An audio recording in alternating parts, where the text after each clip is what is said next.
सो teaching क्या है? Teaching is helping students to learn. उसके बाद लर्निंग इन्वायरमेंट शुड बी, जो लर्निंग इन्वायरमेंट है वो कैसा होना चाहिए? Learning environment should be supportive, वो सपोर्टिव होना चाहिए। जो भी लर्निंग इन्वायरमेंट है जहाँ हम सीख रहे हैं, सिखा रहे हैं, वो जो इन्वायरमेंट होना चाहिए वो कैसा होना चाहिए? सपोर्टिव होना चाहिए। और उसके बाद मोटिवेशन की जो टाइप्स हैं, एक है intrinsic and extrinsic. Intrinsic and extrinsic. Intrinsic motivation means, intrinsic motivation का मतलब क्या होता है? इंट्रिंसिक मोटिवेशन का मतलब होता है इंटरनल इंटरेस्ट। अभी इंटरनल इंटरेस्ट क्या है? इंटरनल इंटरेस्ट का मतलब है कि जिसमें ऐसी मोटिवेशन जो आपको खुद ब खुद आ जाए, आपके अंदर की जो मोटिवेशन है, आपके अंदर की जो मोटिवेशन है, जो आपकी क्यूरियोसिटी है, क्या है? आपकी क्यूरियोसिटी है, और जो आपकी पर्सनल ग्रोथ है, जो आप बनना चाहते हैं, जो आपकी ख्वाहिश है, उसको हम क्या कहते हैं? इंट्रिंसिक मोटिवेशन कहते हैं। जिसको हम क्या कहते हैं? इंटरनल इंटरेस्ट, जो आपका अपना इंटरेस्ट होता है, मीन्स आपकी क्यूरियोसिटी होती है किसी भी चीज़ में। कोई भी चीज़ हो जहाँ आपके दिल चाहता है कि ये मैं चीज़ करूँ या वो करूँ, जो आपको अंदर से मोटिवेशन आती है, उसके लिए जो आपको अंदर से मोटिवेशन आती है उसको हम क्या कहते हैं? Intrinsic motivation. और एक होती है extrinsic motivation. Extrinsic motivation means external reward. External reward का मतलब क्या है? कि मीन्स किसी चीज़ को हासिल करने के लिए मोटिवेशन। अभी एक मिसाल लेते हैं, अभी हम पढ़ रहे हैं, हम जो पढ़ रहे हैं, हम तैयारी कर रहे हैं, वो किसके लिए कर रहे हैं? इसके लिए तैयारी कर रहे हैं कि हमें कोई जॉब मिल जाए। सो ये जो मोटिवेशन हमारे जहन में आ रही है वो एक्सट्रिंसिक मोटिवेशन है। हम एक्सटर्नल रिवार्ड, ये हमारी दिलचस्पी तो नहीं है लेकिन ये हमारी मजबूरी है कि जॉब हासिल करना है, इसीलिए हम पढ़ रहे हैं। तो ये जो मोटिवेशन है उसको हम क्या कहते हैं? एक्सट्रिंसिक मोटिवेशन कहते हैं। Studying to get a grade, working for bonus. लोग काम बोनस के लिए काम करते हैं, या एक्स्ट्रा अमाउंट के लिए जो लोग काम करते हैं, वो क्या होती है? एक्सट्रिंसिक मोटिवेशन होती है। जो किसी लालच में की जाए, मोटिवेशन तो हो लेकिन वो किसी लालच की हो। जैसे अभी हम पढ़ रहे हैं, हमारा कोई इंटरेस्ट तो नहीं है ना, किसी पढ़ने का हमारा जो मतलब है वो क्या है? किसी चीज़ को हासिल करना। सो किसी चीज़ को हासिल करने की जो मोटिवेशन है उसको हम क्या कहते हैं? एक्सट्रिंसिक मोटिवेशन कहते हैं।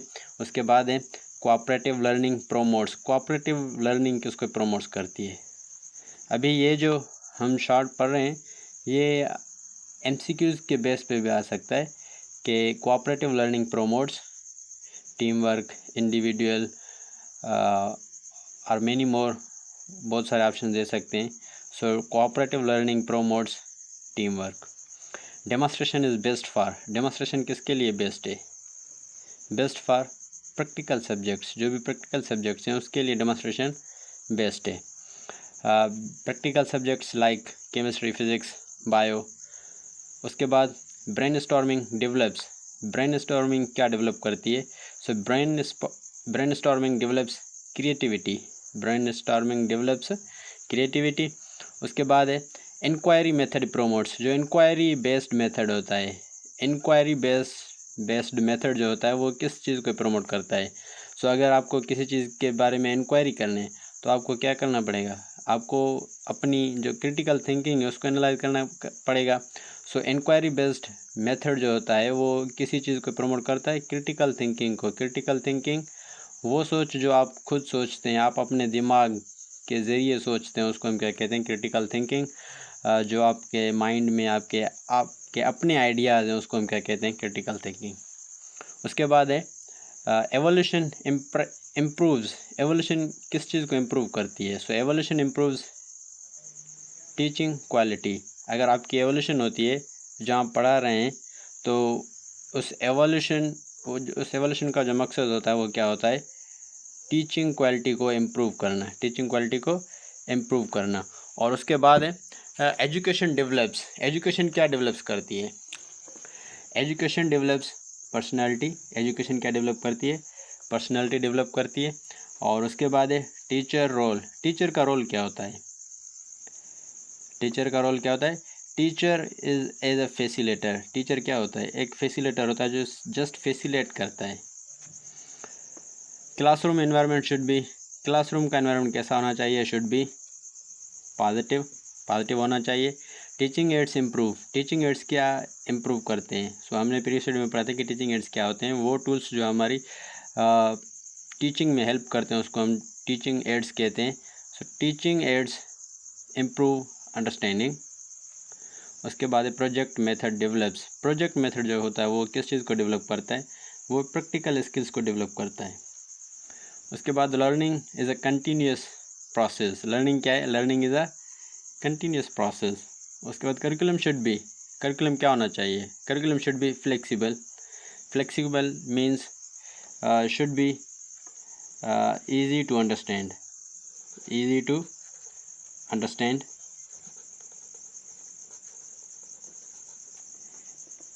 उसके बाद education develops mind and character, education क्या डेवलप करता है, mind and character. Good teacher encourage, good teacher किस चीज़ को इनकरेज करता है, good teacher encourage questions, questions को इनकरेज करता है। मीन्स जो अब उसके तालिबा होते हैं जो उसके स्टूडेंट्स होते हैं उसमें क्वेश्चंस की सलाहियत पैदा करना कि क्वेश्चंस कैसे करते हैं, क्वेश्चंस कैसे करने चाहिए या क्वेश्चंस करने चाहिए। गुड टीचर ही स्टूडेंट्स को सिखाता है कि आप जो भी पढ़ रहे हैं उसके मुताबिक आप क्वेश्चंस करने चाहिए। सो डिसिप्लिन मीन्स, डिसिप्लिन का मतलब क्या होता है, order and control, order and control. Good teaching requires, good teaching के लिए क्या रिक्वायर्स होती है, गुड टीचिंग के लिए रिक्वायर्स होती है हमारी प्लानिंग। और उसके बाद है students learn better through, students सबसे बेस्ट कब सीखते हैं, सबसे बेहतर कब सीखते हैं, थ्रू एक्टिविटी, एक्टिविटी के थ्रू स्टूडेंट्स जो है ना बेहतर सीखते हैं। टीचिंग शुड बी, टीचिंग कौन सी होनी चाहिए, स्टूडेंट सेंटर्ड होनी चाहिए, टीचिंग कौन सी होनी चाहिए, स्टूडेंट सेंटर्ड होनी चाहिए। अगर टीचर सेंटर्ड होगी तो उसमें जस्ट टीचर इन्वॉल्व होता है, स्टूडेंट सेंटर्ड होगी तो उसी लर्निंग में स्टूडेंट्स इन्वॉल्व होता है। उसके बाद इफ़ेक्टिव टीचिंग रिक्वायर्स, इफ़ेक्टिव जो टीचिंग होती है उसके लिए क्या रिक्वायर्स होती है, कम्युनिकेशन रिक्वायर्स होती है, क्या रिक्वायर होती है हमारे पास, कम्युनिकेशन रिक्वायर्स होती है। Classroom interaction improves, classroom interaction किस चीज़ को इम्प्रूव करता है, learning. Group work promotes, group work जो है किस चीज़ को प्रोमोट करता है, कोऑपरेशन को प्रोमोट करता है। And teaching should considered, teaching should considered individual differences, जो भी टीचिंग कर रहा है, जो टीचिंग करता है उसको क्या समझना चाहिए, इंडिविजुअल डिफरेंसेस समझना चाहिए बच्चे का। और उसके बाद मोटिवेशन इंक्रीज, मोटिवेशन किस चीज़ को इंक्रीज करता है, सो motivation increase learning interest, learning interest को इम्प्रूव करती है, डेवलप करती है मोटिवेशन। उसके बाद है एवोल्यूशन हेल्प्स इन, एवोल्यूशन किस चीज़ में हेल्प करती है, helps in improvement. Lesson plan improve, lesson plan किस चीज़ को इम्प्रूव करता है, लेसन प्लान किस चीज़ को इम्प्रूव करता है, so lesson plan improves teaching effectiveness, lesson plan improve teaching effectiveness.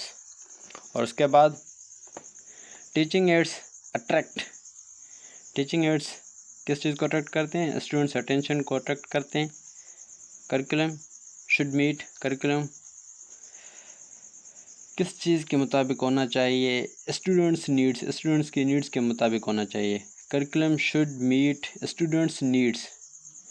Assessment measures, assessment किस चीज़ को मेजर करती है, लर्निंग आउटकम्स, असेसमेंट किस चीज़ को मेजर करती है, लर्निंग आउटकम्स को मेजर करती है। गुड क्लासरूम एनवायरनमेंट, जो गुड क्लासरूम एनवायरनमेंट होता है वो किस चीज़ को इनकरेज करता है, encourage participation. Teacher should be, teacher को क्या होना चाहिए, एक तो फैसिलिटेटर और गाइड एंड मेंटर होना चाहिए। Learning by practical improves, learning by practical जो होती है, लर्निंग बाय प्रैक्टिकल किस चीज़ को इम्प्रूव करती है, वो स्किल्स को इम्प्रूव करती है। Classroom decision improve, classroom decision जो होते हैं वो किस चीज़ को इम्प्रूव करते हैं, क्लासरूम डिसीजन इम्प्रूव अंडरस्टैंडिंग।